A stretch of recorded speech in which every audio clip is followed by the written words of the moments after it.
మరియు జగద్గురువును మా భాగ్య పీఠాధిపతిని గురువులందరితో పాటు మమ్మను నీ ప్రేమయందు పరిపూర్ణులను చేయము. ఎంతో ఆశతో ఎంతో నమ్మకముతో ఈరోజు ఈ సువార్త కూటమిలో పాల్గొంటున్నటువంటి బిడ్డలందరినీ నీ ఆశీర్వాదములతో నింపండి దేవా.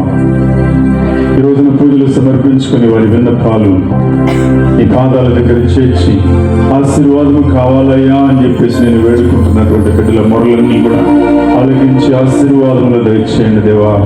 స్వస్థతలు దయచేయండి, సమస్యల నుంచి బయటపడవేయండి.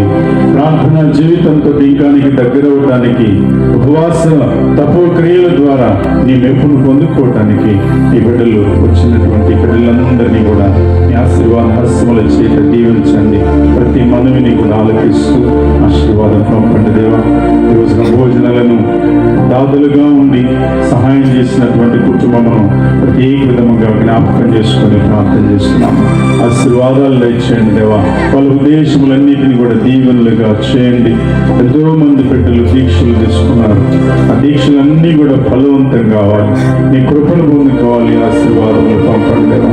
పరీక్షలు బాగా రాసి జయములు పొందుకుంటానికి బిడ్డలందరినీ దీవించండి దేవా.